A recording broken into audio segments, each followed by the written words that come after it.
Seja muito bem-vinda ao podcast Psicologia 360.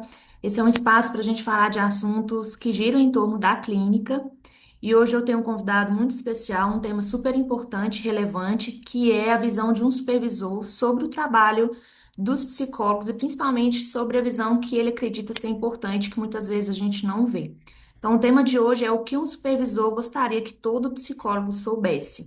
Para esse podcast, a gente tem um apoio da plataforma Psidocs, que é uma plataforma virtual, um sistema online, para ajudar os psis a organizar os atendimentos. Então, a gente tem lá desde a ficha, anamneses, documentos, também recursos, agenda e financeiro.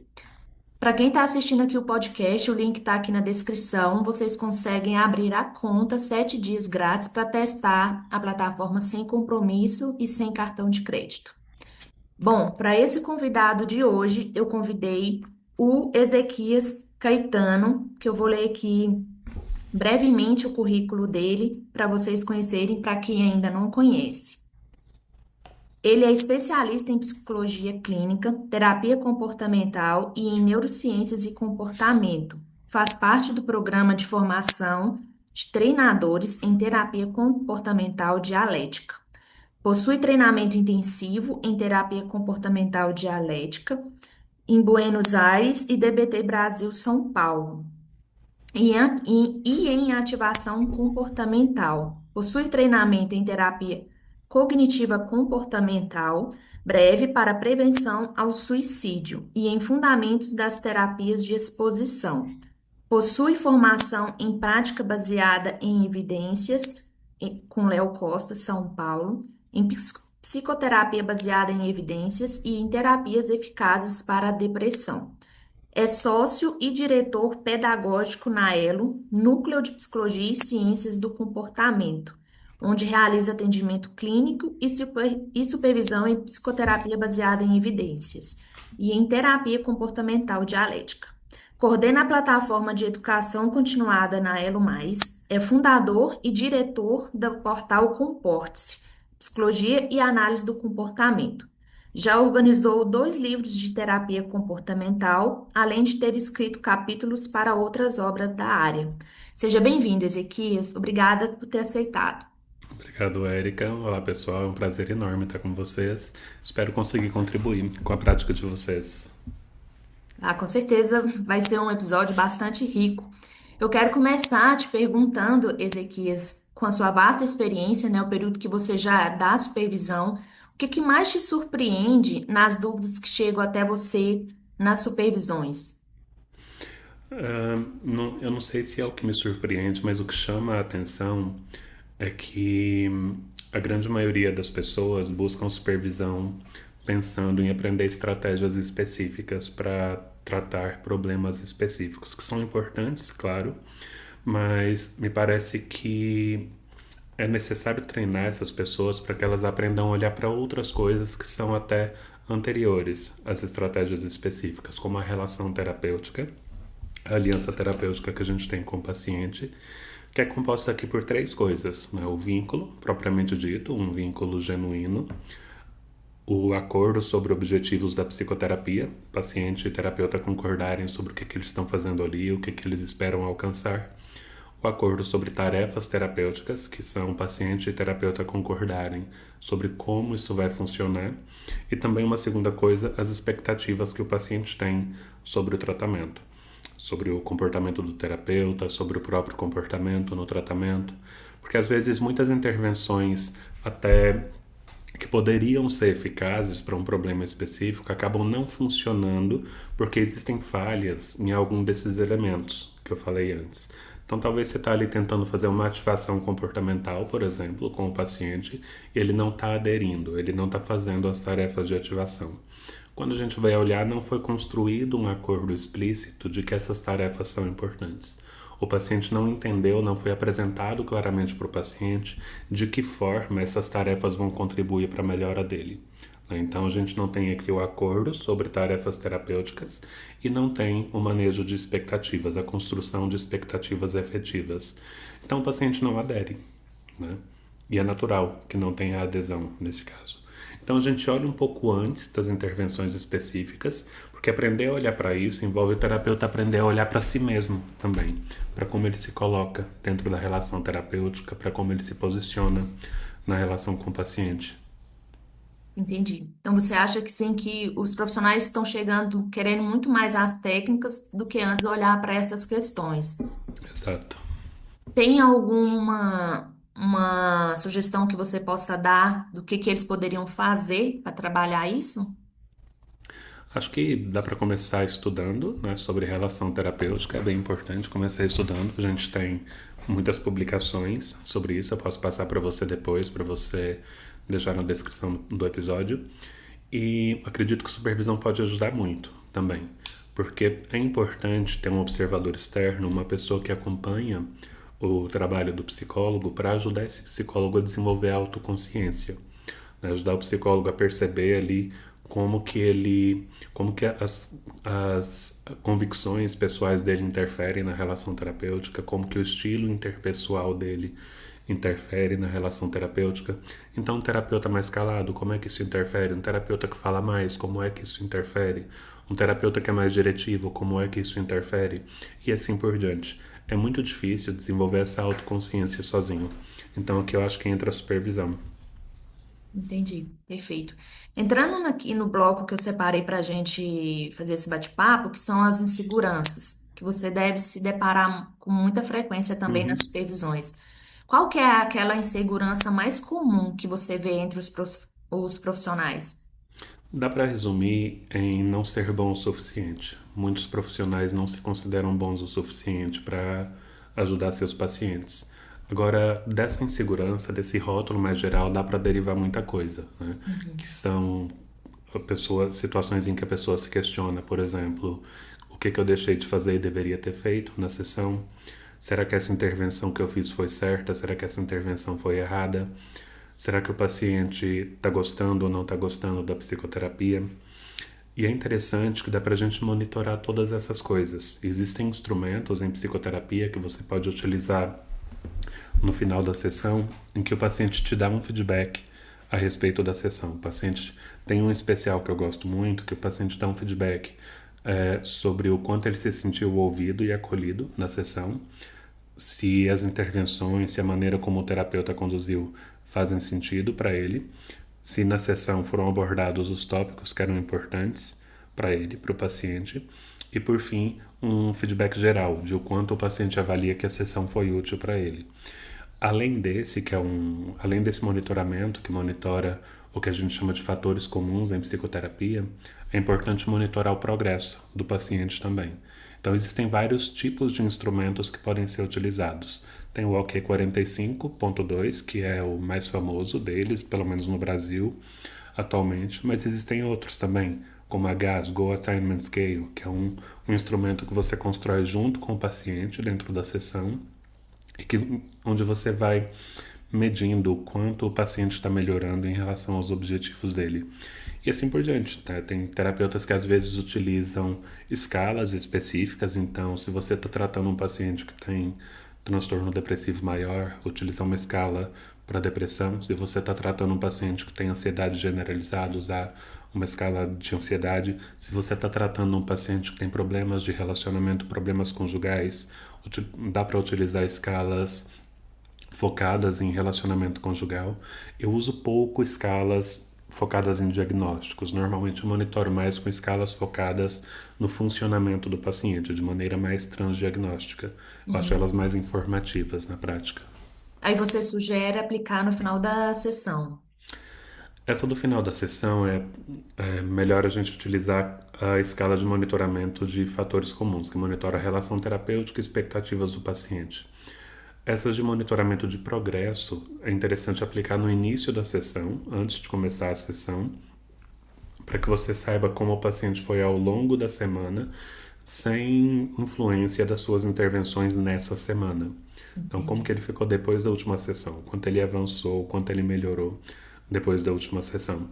Se a gente monitora continuamente o progresso do paciente, a gente sabe o quanto está ajudando o paciente e, consequentemente, a gente consegue identificar situações em que a gente pode precisar mudar o rumo da terapia, mudar a forma de intervenção que a gente está fazendo, né? Mudar a forma de intervir, ou talvez mudar a intervenção que a gente está fazendo, ou renegociar acordos com o paciente também.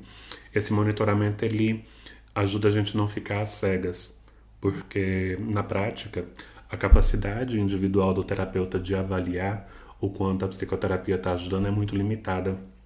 Tem pesquisas que indicam que a avaliação, que é muito comum, a avaliação que o paciente faz de o quanto a sessão ajudou, é bastante diferente da avaliação que o terapeuta faz. Então, às vezes, o terapeuta acha que a sessão foi horrível e o paciente acha que a sessão foi muito boa. Ou o contrário. Às vezes, o terapeuta acha que a sessão foi muito boa e o paciente sente que a sessão não foi legal, não ajudou tanto, sabe? E a autocrítica, a autocobrança acaba interferindo nisso também. Pessoas que Uhum. se cobram e se criticam muito, elas tendem a ser menos sensíveis aos avanços que o paciente tem ao longo do processo. Porque na psicoterapia os avanços são graduais. Eles é muito raro um avanço muito grande de uma vez só em muito pouco tempo. Na maior parte das vezes os avanços são graduais. E se a gente é pouco sensível a isso, se a gente se cobra muito, se a gente tem uma expectativa muito grande, a gente acaba não percebendo esses avanços acontecendo. Isso aumenta a nossa ansiedade, né, enquanto terapeutas. Uhum. Esse ponto dessa insegurança de não ser suficiente bom, você percebe uma média, daria para falar um tempo de atuação, um padrão dos profissionais? Sim, essa insegurança é natural mesmo em profissionais bastante experientes e ela é saudável, inclusive, dentro de certos níveis, claro, né? Uhum. Porque o que a gente sabe? Um profissional que é muito seguro, que confia muito no próprio julgamento clínico, que confia muito nas próprias intervenções, ele é menos sensível a identificar erros, a identificar necessidades de mudar o curso da psicoterapia, então eles tendem a ter resultados inferiores com os pacientes. Já o terapeuta que consegue olhar para o próprio trabalho e se perguntar se o trabalho está sendo efetivo, se está ajudando ou não. Isso, claro, de maneira compassiva, né, de uma maneira leve, de uma maneira saudável, tende a conseguir se ajustar mais às necessidades e características do paciente. Então, às vezes, profissionais muito experientes começam a confiar demais no próprio julgamento, se sentem menos inseguros, de fato, só porque essa redução da insegurança pode impactar também a capacidade dele de ser sensível ao paciente. Quer dizer, não necessariamente isso acontece. Tem profissionais que são muito experientes e que mantêm ali algum nível de insegurança saudável. E é natural que quando a gente está começando na clínica, essa insegurança seja maior. A gente está Uhum. com os primeiros atendimentos, ainda não sabe, ainda não tem muito traquejo, ainda não conhece bem o próprio funcionamento, então é esperado que essa insegurança seja maior e que ela vá diminuindo um pouquinho ao longo do tempo, sabendo que não dá para eliminar ela. Inclusive, a tentativa de não se sentir inseguro muda o foco da terapia. A gente deixa de olhar para o que está realmente ajudando o paciente e começa a se comportar para se sentir mais confortável. Começa a agir na sessão para não sentir insegurança. Isso é um Sim, problema, porque o paciente fica de lado, a gente perde o foco. perfeito. Esse de não ser suficiente bom, daria para falar que é parecido com aquela síndrome da impostora, que a gente ouve falar também, que é uma questão de se colocar num lugar de que sempre está se esquivando, sempre está ali duvidando de si. Seria nesse sentido mesmo? Essa é uma expressão que às vezes a gente usa, né? É. Quando a pessoa é reconhecida como um bom profissional, então, às vezes pacientes reconhecem o terapeuta como um bom profissional, colegas de trabalho reconhecem o terapeuta como um bom profissional, mas o próprio terapeuta não se reconhece assim. O próprio terapeuta se julga, se critica. Então é muito comum pessoas nessa situação experimentarem esse pensamento. Ah, acham que eu sou bom porque não me conhecem direito, acham que eu sou bom porque não veem realmente o que eu estou fazendo, ou acham que eu sou bom porque não sabem como a terapia realmente funciona. Uhum. Aí muitos profissionais acabam se comparando a outros profissionais, ou quando eu digo se comparando a outros profissionais, se comparando a imagem pública de outros profissionais, né? Ao que outros profissionais publicam nas redes sociais, ao que aparenta em aulas, em palestras e assim por diante. Isso tudo acaba alimentando ainda mais a insegurança. Perfeito. Esse seria um dos temas que eu acho que daria um outro podcast, porque realmente eu vejo muitos colegas se questionando a esse ponto devido a essa questão mesmo. Das ferramentas que você falou de monitoramento, né, do progresso, seria elas então para um bom caminho para saber se está conduzindo bem o caso do feedback do paciente? Seria por esse caminho mesmo. Sim, elas ajudam bastante a gente a saber o quanto a terapia está funcionando, o que está funcionando, o que não está funcionando, né? Uhum. Ajuda a gente a ajustar a expectativa. Então, sim, o monitoramento do progresso ajuda bastante nesse sentido. Certo. O que que você mais percebe que o psicólogo se cobra mais do que deveria? Tem algum ponto que chama mais a sua atenção? Acho que é esse ponto mesmo de Mesmo. não tô sendo bom o suficiente, não tô fazendo o suficiente. Talvez outra coisa que muitos psicólogos se questionam e se cobram é em ter sucesso na clínica rápido. A cobrança mesmo, né? Se cobrar ter sucesso rápido, encher a agenda muito rápido, ganhar muito dinheiro muito rápido, mas isso é um processo. Na clínica é natural que, pelo menos a maioria das pessoas, precise de tempo e precise de criar networking, criar contatos para conseguir se estabelecer bem na clínica. Tá bom. Entrando na questão dos erros, que você puder falar, em questão de que você mais observa, o que que são os mais assim relevantes que você acredita que a gente precisa olhar para esse tipo de erro? Eu vou trazer aqui uma frase da Marsha Linehan, que é a desenvolvedora da terapia comportamental dialética, que muitos, se não a maioria dos erros clínicos, são erros de avaliação, em que o terapeuta não avaliou adequadamente o comportamento do paciente, não avaliou adequadamente o que está mantendo o problema do paciente. Então, se a gente não tem uma boa avaliação, é natural que a gente não tenha uma boa intervenção. Então, partindo desse entendimento, eu diria isso, que o principal erro que mais interfere são erros de avaliação. Nem sempre esses erros interferem, nem sempre eles acontecem por falta de habilidade técnica da pessoa. Às vezes a pessoa erra porque situações específicas entram em conflito com as convicções do terapeuta. Então você tem, por exemplo, um terapeuta que está avaliando um caso em que uma criança sofreu abuso, por exemplo, só que ainda não está comprovado, o terapeuta está avaliando, mas esse terapeuta tem uma convicção muito forte de que precisa preservar o vínculo entre a criança e o pai, tem uma convicção muito forte de que o mais comum é, sei lá, a mãe manipular a criança, um terapeuta que acredita naquele mito, né, da alienação parental. Aí o terapeuta vai lá e dá um documento atestando que a criança está ansiosa por outros motivos, né? Não, sem conduzir uma avaliação adequada do comportamento dela, do risco dessa criança realmente ter sofrido abuso. Já vi muitos casos assim, né, que já chegaram até mim na idade adulta ou na adolescência e que passaram por situações assim, que o terapeuta, um psicólogo, não um terapeuta, na verdade, um psicólogo técnico, na realidade, fez uma avaliação da pessoa. A avaliação concluiu que ela estava fantasiando o abuso, que não houve abuso de fato, e em função desse documento emitido pelo profissional, a criança se manteve em contato com o abusador. Isso é extremamente grave e é um erro de avaliação que muitas vezes tem a ver com a convicção do profissional.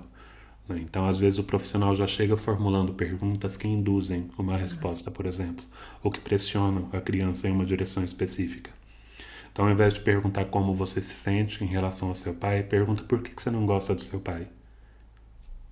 Entende? Isso pressiona a criança a falar que gosta, pressiona a criança a falar que quer estar com o adulto. Nessa questão do ponto de avaliação, você acredita que é criar uma habilidade melhor, treinar as perguntas? O ponto-chave seria Também é também. importante ter um bom treinamento para conduzir avaliações adequadas e também desenvolver a autoconsciência, né? Fazer supervisão para que um supervisor ajude o terapeuta, ajude o profissional a ficar mais consciente de si dentro das relações que ele estabelece.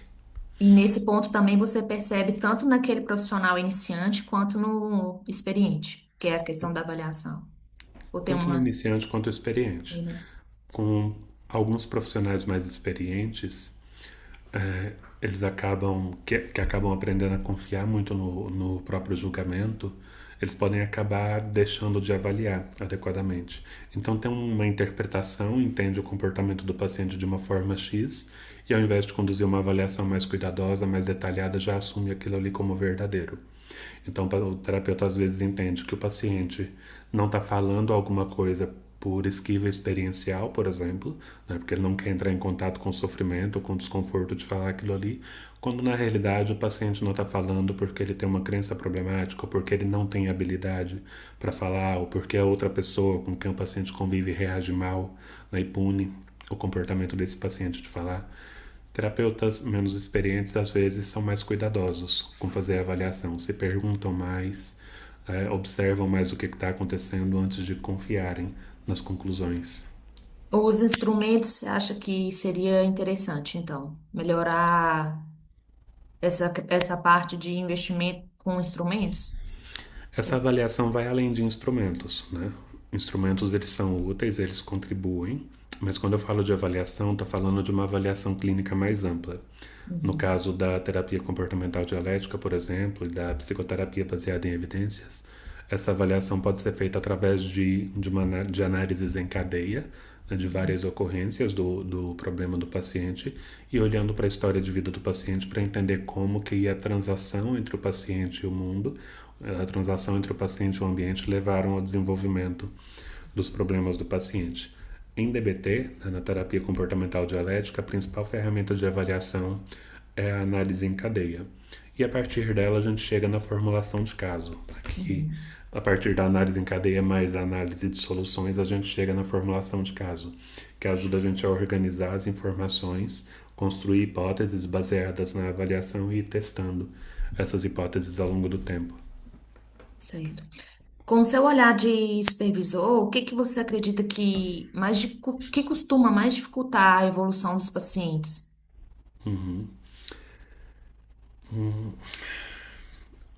A melhor forma de responder isso seria com uma pesquisa, né? O que mais interfere.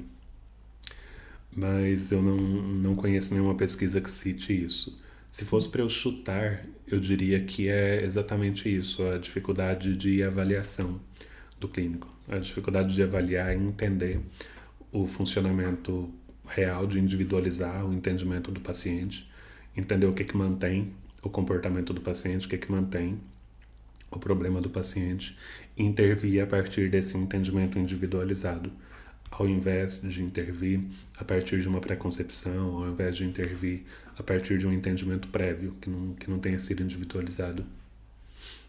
Se alguns profissionais que estão nos assistindo tiverem com alguns casos que está sentindo que a terapia está estagnada, né, e já fez alguns tipos de abordagem, já está caminhando com esse paciente já tem um tempo, fez algumas supervisões, qual sugestão que você poderia trazer para a gente?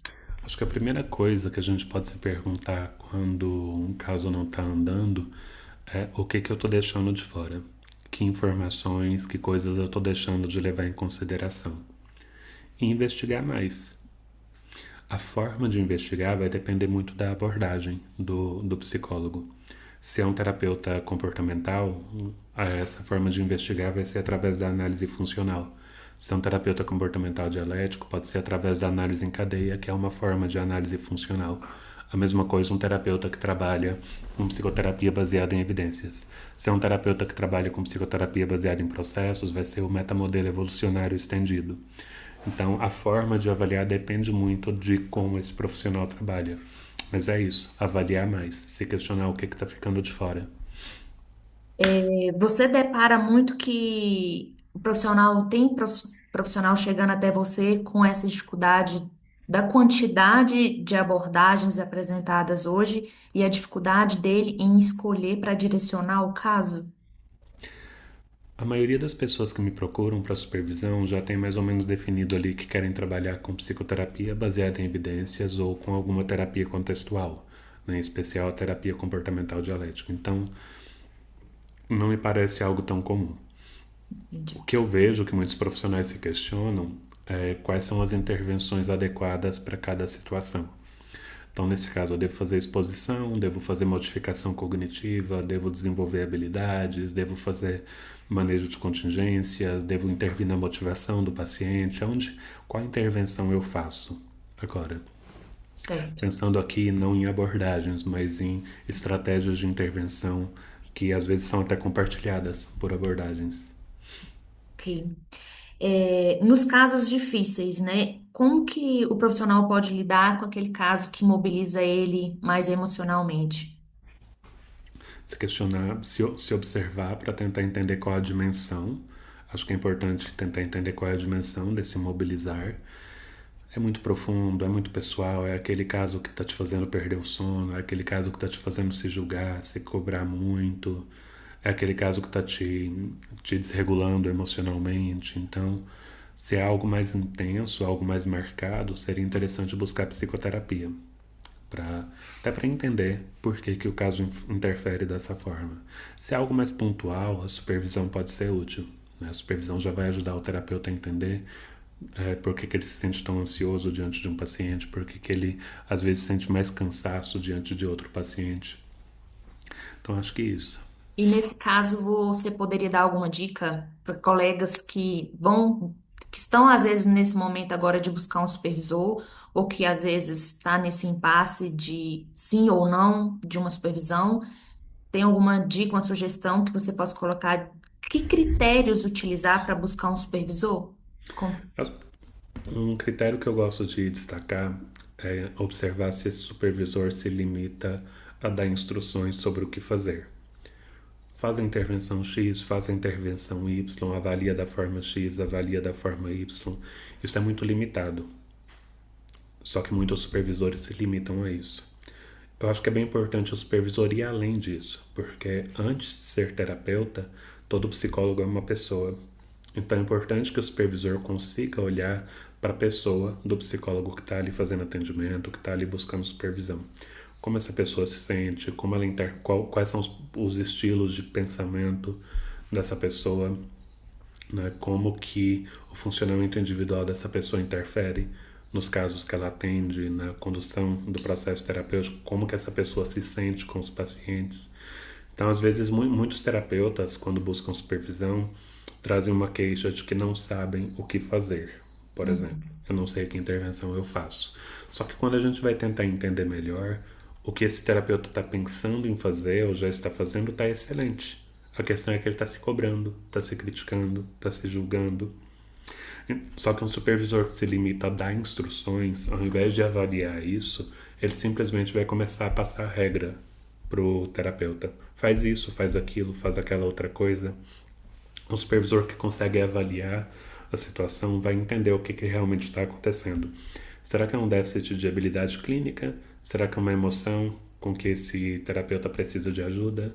Será que é alguma cognição com que ele precisa de ajuda? Será que é alguma coisa do manejo da relação terapêutica desse terapeuta? E assim por diante. Ok. E quando saber que é hora de encaminhar um paciente? Como identificar? Acho que tem muitas situações, né? Uma que muitos terapeutas me parecem não levar em consideração é quando o funcionamento desse paciente fere os limites desse terapeuta. Então, esse paciente faz coisas que ferem muito meus valores. Por exemplo, eu não consigo atender pessoas que são abusivas. Então, se chega uma pessoa para mim que é abusiva, eu encaminho. Eu conheço profissionais que são, inclusive, especializados a trabalhar com esse perfil de paciente. Outros terapeutas conseguem. Uhum. Então, primeiro observar isso, né? Eu me sinto confortável de conduzir esse atendimento. Eu me sinto confortável com esse paciente. E se eu não me sinto confortável, por que, que eu não me sinto confortável? Vamos tentar entender. Será que eu estou julgando o paciente ou será que é alguma coisa realmente do funcionamento dele que é incompatível comigo? Outra coisa, outra situação. Não estou conseguindo ajudar o paciente, já fiz várias supervisões, já fiz treinamento e não avança. Veja, eu não estou falando de achar que não está ajudando. Eu estou falando de estou monitorando o progresso com instrumentos, com estratégias de medida continuada e estou vendo que não está funcionando e não estou conseguindo modificar a intervenção o suficiente para ajudar esse paciente. É outro caso. Casos mais graves que eu não tenho treinamento para atender. É, Então, aqui varia o que são casos graves que a pessoa não tem treinamento. Então, uma pessoa que não tem treinamento para trabalhar com TEPT, por exemplo, se receber um paciente com TEPT, pode ser útil encaminhar, a não ser que você queira buscar esse treinamento. Uma pessoa que não tem treinamento para trabalhar com dependência química, a pessoa pode buscar o treinamento, claro, mas se é algo que não faz sentido naquele momento, se ela não vai buscar esse treinamento, talvez faça sentido encaminhar para alguém que atende e assim por diante. Eu acho que esse é um segundo critério importante.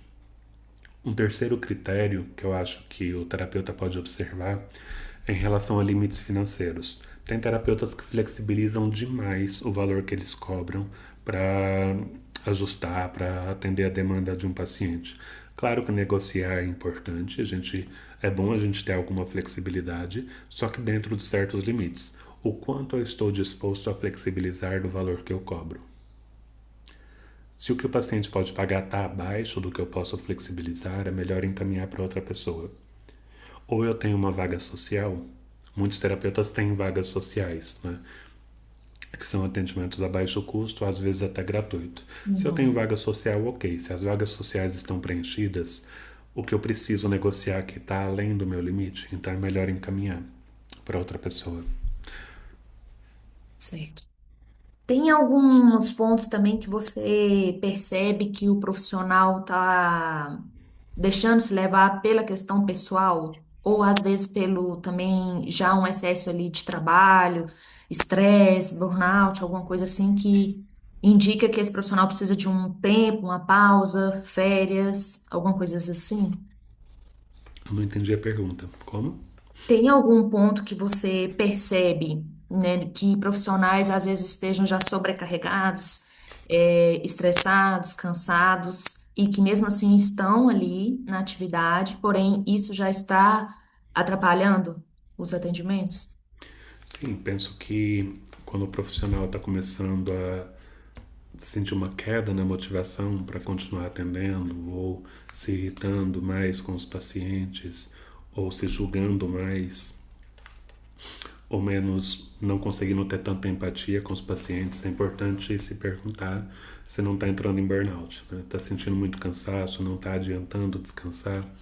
É importante se perguntar se não está sobrecarregado, se não está entrando em burnout. Eu gosto muito de como a DBT organiza esse cuidado. Na terapia comportamental dialética tem a equipe de consultoria, que é um grupo de terapeutas que se reúne semanalmente de maneira voluntária para se ajudarem. A gente brinca que é a terapia do terapeuta. Ela tem função de ajudar o terapeuta a oferecer tratamentos mais efetivos e de cuidar do terapeuta. A equipe de consultoria pode ajudar o terapeuta a observar isso, a observar sinais de cansaço extremo, de sobrecarga, de burnout. Quem não está em uma equipe de consultoria pode conseguir apoio para isso também em psicoterapia, né, na própria psicoterapia ou em supervisão. Já tiveram vários casos de supervisionandos em que a recomendação era desacelerar, diminuir o Uhum. ritmo, ou às vezes reduzir a quantidade de pacientes muito complexos e pegar casos mais leves. Isso acontece também. Certo. Caminhando para o final, Ezequias, o que que você acredita que deveria ser ensinado na graduação e não é? E o que que já melhorou? Algumas coisas. Eu acho que, embora todo curso de psicologia tenha a disciplina de ética, ética profissional, eu acho que é bem importante que a ética seja trabalhada de uma maneira mais reflexiva, para que o terapeuta aprenda a olhar para si, aprenda a olhar para as próprias convicções, para os próprios entendimentos do mundo e avaliar o quanto aquilo ali se adequa para ser usado ou não. Né? Dá para ter qualquer convicção. Agora, o quanto essa convicção é compatível com o código de ética, o quanto ela é compatível com a boa prática em psicoterapia. Outro conhecimento que eu considero importante que seja ensinado na graduação é a capacidade de avaliar criticamente o conhecimento. Então, eu recebo uma informação, recebo um livro, recebo um artigo, ou tenho acesso a uma informação, a um livro, a um artigo. O quanto eu consigo avaliar o quão confiável essa informação é. Eu considero bem importante que o terapeuta desenvolva essa habilidade de avaliar criticamente o conhecimento.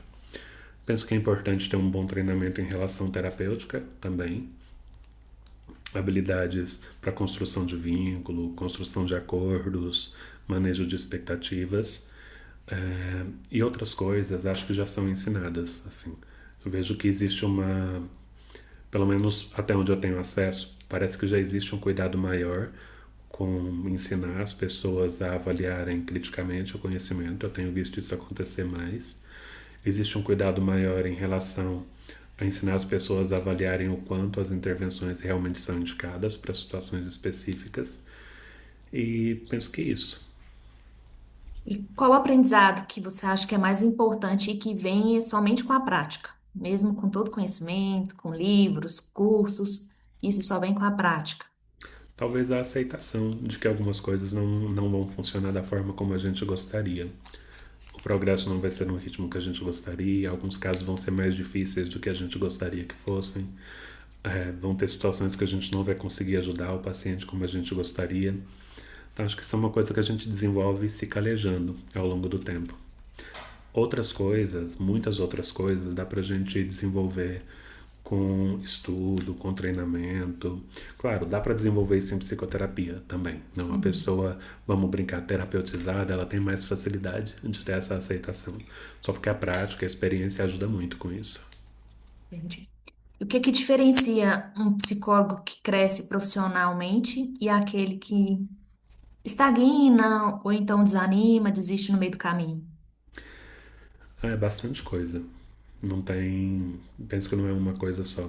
Mas dá pra gente pensar em. Tem pessoas que têm algum privilégio, né? Que começam a trabalhar e não dependem tanto do próprio rendimento para se sustentar na clínica. Então, tem pessoas que começam a trabalhar e ainda podem contar com a família para se sustentar, para manter as despesas. Então, são pessoas que têm um colchão maior para aguentar as dificuldades financeiras do começo da clínica, né? Quando eu comecei a atender, por exemplo, o dinheiro que eu recebia eu podia usar ele quase que da forma que eu quisesse, porque eu tinha um suporte familiar. Outros terapeutas não têm esse suporte e começam a trabalhar já dependendo do próprio dinheiro. São pessoas que têm menos possibilidade de absorver essas dificuldades, então vão sofrer mais nesse começo. Outra coisa que ajuda muito é networking. Você conhecer outras pessoas, fazer trocas com outros profissionais, outros psicólogos, outros psiquiatras, porque isso permite que as pessoas saibam quem você é, conheçam seu trabalho e se lembrem de você enquanto profissional. Qualificação contínua também, não dá para parar. Na psicoterapia, ser psicólogo é uma profissão que exige qualificação contínua, desde o começo até o fim da carreira. E não. E eu acho que eu destacaria também a aceitação, desenvolver a aceitação das dificuldades que são inerentes da profissão.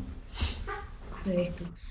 Tem alguma, não vou falar dica, mas assim, uma sugestão que você daria também para você lá atrás, quando você começou? O que que você diria para você, para aquele profissional que estava começando? Acho que para se cobrar menos. Eu me cobrava muito no começo. Então, se cobrar menos no sentido de reconhecer que tem coisas que são muito difíceis mesmo e que a gente precisa de tempo para aprender. Ser mais gentil, acolher Mais mais gentil. ao momento presente. Exatamente, mais gentil consigo mesmo, ter mais compaixão. Uhum. O seu olhar hoje para o futuro da psicologia está baseado em quê? O que que você percebe? O que que você vê? O que que está vindo pela frente? Como que você consegue já passar para a gente uma noção da psicologia do futuro? O conhecimento tem avançado muito, né? A gente está descobrindo, acho que está ficando mais claro para nós qual é a limitação de diferentes conhecimentos em psicologia, qual é o alcance de diferentes conhecimentos. Então, acho que os profissionais que vêm chegando agora, pelo menos os que têm acesso a esse treinamento, estão ficando mais conscientes do limite da clínica. Até que ponto, de fato, a gente pode confiar no conhecimento que é produzido. De ser mais crítico mesmo com a quantidade de informações que a gente tem hoje disponíveis. Seria. Exatamente, porque tem informação demais. Para Uhum. cada lado que você olha, existe uma publicação, existe Isso, alguém dando opinião sobre algum assunto. E é exatamente. bem importante desenvolver a capacidade de avaliar criticamente isso. Tenham alguma sugestão para os colegas de como fazer isso? Treinar esse olhar, essa crítica? Eu penso que a formação em psicoterapia baseada em evidências ajuda bastante. De que forma? Porque nesse contexto de formação, a gente aprende as estratégias que podem ser usadas para avaliar criticamente o conhecimento. Porque existem estratégias, existe um método para isso. Dá Uhum. para estudar isso? Dá. Né? Só porque é mais fácil aprender com alguém ajudando. Ok. Ezequias, antes de terminar, eu quero te agradecer pela disponibilidade, pela sua presença. Fique à vontade para compartilhar os seus dados, né, seu Instagram, para quem quiser entrar em contato com você, fazer uma supervisão ou psicoterapia também. Mas antes disso, se você pudesse deixar só um conselho para quem está nos ouvindo aqui, colegas, qual conselho você daria hoje para eles? Talvez sejam mais compassivos consigo mesmos, tenham compaixão com o próprio processo, tenham compaixão com as próprias dificuldades, cuidem de si mesmos no processo. Essa é a sugestão que eu deixaria como central. Assim, veja que nem se qualifiquem mais. Claro que isso é importante, só que isso muita gente já faz, muita gente já corre atrás de se qualificar. Então a sugestão que eu deixaria é essa: cuide-se no processo, cuide de si no processo, porque antes de ser um psicoterapeuta você é uma pessoa. Eu agradeço muito pela oportunidade, Érica, foi um prazer conversar com você, abordar esses temas. Meu Instagram é Ezequias com S, caetano.pbe. Quem quiser seguir, mandar mensagem, trocar ideias, fique à vontade, tá? Eu agradeço a todos por terem ouvido, por terem acompanhado a gente também. Vou deixar aqui os dados do Ezequias. Para quem chegou até o final, compartilha o podcast com mais colegas, para mais colegas também se beneficiarem desse conteúdo. E volte mais vezes, viu, Ezequias? Será muito bem-vindo Será um novamente. prazer. Muito obrigado, Érica. Até mais. Até.